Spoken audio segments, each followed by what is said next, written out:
What's going on, guys? Uche and Joku, Sneaker Principal. I am on my way to work this morning. Actually, we've had a full week of professional development in New York City schools. So every district is doing everything from the citywide trainings to district-specific meetings and end of the year data analysis and all those beautiful things that we do as educators. So this morning I'm in the car, self-driving, supervised, heading to Yonkers. And today it's actually going to be kind of fun. We're doing some work this morning, then having some team building in the afternoon, a little golf range time with a colleague. So that should be fun. One thing I want to talk to you about this morning is, and I might be tripping on this, please correct me if I'm wrong.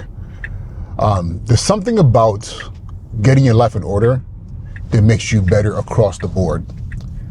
And I know it's strange to say this because people have been ripping, they've never been ripping at me, but they've been definitely, poking jabs and friends, because I talk so much about the Tesla and the car and how it's really shifted my overall well-being.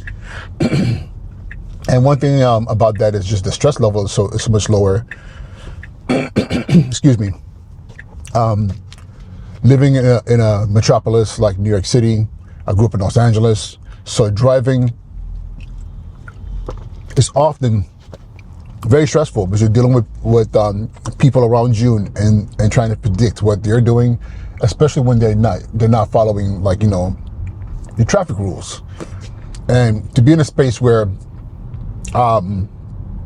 my vehicle literally takes over for me as making all those decisions, of course under my supervision, is pretty amazing, especially when you realize that no longer am I making 1,000,001 micro decisions, as I'm heading to work, which is already stressful as it is, because as a school principal, from the moment I walk in to the moment I walk out is nonstop decision making.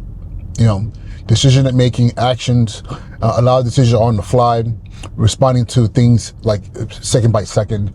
That's my whole entire day.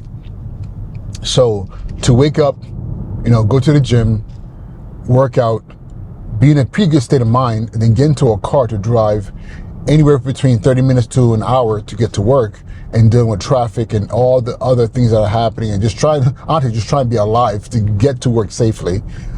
It's stressful. It's super stressful. Then you get to work, all of a sudden you're already, increased adrenaline and your anxiety level's already high. You're not even thinking about that. And all of a sudden now you're entering into a space of a school where your primary responsibility is making sure the kids are taken care of, but you're doing this already in a heightened state. So the fact that this one little thing is taken off my table, the stress of the daily commute, is incredible. Yes, I still have to sit in the car for half an hour to an hour, just based on traffic patterns getting from where I would live in Westchester County to the South Bronx. But however, the fact that I'm in a space where, because I'm not making those 1,000,001 micro decisions, I get to do other things. Yes, I'm still supervised. I'm still watching my environment. I'm still paying attention if I have to take over the driving, which is super rare. I'm not gonna tell you right now, it has not happened once since I've been on the highway. Maybe in the street where people are doing things that the car is like, okay, what's going on here? And I'm realizing, okay, it's slowing down, so I have to take over because I can resolve that situation out of experience, which is super rare as well. But on the highway, it's just straight driving, changing lanes. It's slowing down, making sure the person who's not signaling, or whoever's doing whatever they're doing, does not create a situation that's dangerous for myself or for the car and other people, of course. So what do I do with that time? I get to sit in my car, and I will listen to a podcast and be fully engaged in it. I will have a YouTube video playing on the side, and I'm fully engaged in listening and learning.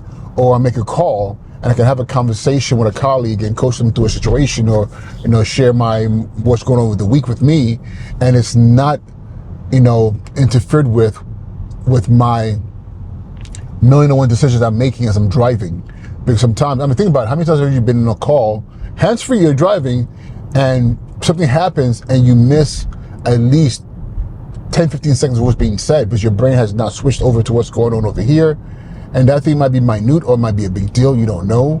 But then your anxiety level is back up. And then you get back to the conversation and you don't even know what they're talking about. And you're like, wait a minute, please stop. I'm so sorry. Can you start from the beginning again? Because again, those moments, those triggers really pushes your brain into another space. So to be in a space like this where I could get things done, I could be on a conference call, I could be on a Zoom call, and of course I'm not on a Zoom call on video because I'm supervising, but I could be off video on a Zoom call and be fully attentive to what's happening during that call. You know, like to me that's incredible, because again, these are things that we didn't really think about, or at least I didn't think about in my prior iteration of being a gas car driver, a combustible engine driver, to not be in a space where and even if anything, at minimum, I get an extra 30 minutes an hour of just calmness, so that when I walk into my working space, I am calm, I am chill, I'm not riddled with anxiety, I'm not stressed out, I'm not, all the things that make for a very uncomfortable day. So I'm so happy about that. And I'll tell you this, my overall well-being is so much better. My stress levels are so much lower, because the one thing that's highly stressful that I do on a daily basis, driving, and I'll tell you this, I love to drive. I do love to drive. It's just that driving in a space where you have to share the road with others is super stressful, because people don't pay attention, people are eating foods, people are on their cell phones, people are putting the makeup on, people that's doing a million and one things. And trust me, I'm not an angel. I've been known to text and drive here and there, so I'm not going to sit here and act like I'm not contributing to that. But the fact that there's an ability now for us to have the technology that takes away one of the most dangerous things that we could do on a daily basis, driving, and allows us to just be a passenger. And it makes me wonder, what is it going to look like when every car potentially is an electric vehicle with the ability to self-drive? Can you imagine the extreme decrease in death tolls, what that would look like? Car accidents would be such a rare thing, because most car accidents are due to human error. So if there is no human error, then we won't have to be dealing with that. And so, I get it. Some of you are going to say, well, I saw that video with that Tesla, that EV did XYZ, but I'm going to ask you this question. Find me a video where two EVs that were self-driving crash into each other. You're not.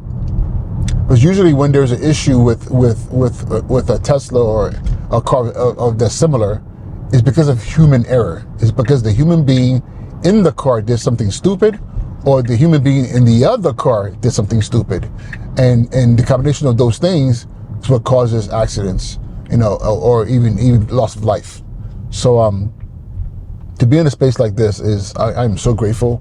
It's worth every dime, because it now allows me to be so much more functional.